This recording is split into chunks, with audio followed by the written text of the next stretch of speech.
Time and time again, Butler students are coming back to campus expecting a less expensive school year than the one before. However, with the rising cost of textbooks, many students have to make the decision on whether they support their Butler Bookstore or if they buy online.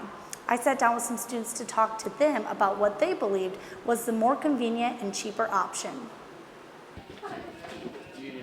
When asked if students shop at the Butler Bookstore, I truly heard it all. I try not to go through the Butler Bookstore. It tends to be pretty expensive. No, it's a ripoff. However, senior Dennis Boateng would never use the words ripoff or expensive to describe the bookstore. Yeah, busy is one word I would describe it. I mean, everybody's always there trying to look for, a book that they need, and everybody in there is very helpful. So it's always been a great experience in there. A great experience that keeps Nick Scrow coming back for more than just textbooks. A lot of times I'll go to check to see if there are books that I'm interested in reading, aside from class material. In fact, Scrow says he rarely has to buy textbooks anymore because of the use of technology and materials posted on Moodle. I find it a lot easier than having to tack up thousands of dollars in book fees every year.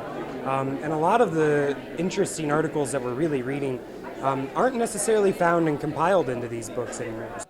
On the other hand, exercise science major Vince Marshall says he spends $300 to $400 on books every semester, but rarely buys them from Butler.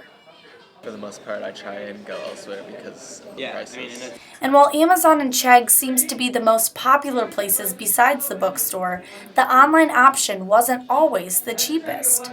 Take, for example, my media ethics book this semester. While it is $186 in the bookstore, I bought it for around $55 on cheapesttextbooks.com. Meanwhile, this FYS book is $2.50 at the bookstore and $16 online. Boateng says regardless of the cost, the bookstore is simply too convenient to pass up. They have everything you need, so, it's no point really, going anywhere else where you have to spend more money if, you can find everything here on campus. Where students prefer to buy books will continue to vary, but when it comes to giving advice to others, these students were more than willing to provide assistance. Kind of wait to get into class before you buy your textbooks because sometimes, even though it may be on the syllabus, you may not even need the book, so you're already wasting money there. A lot of times books can be passed down. People ask me for books all the time, and if I'm not using them, then what's the harm there? They're just going to sit on my shelf and gather dust. And Marshall says you will find what method works best for you.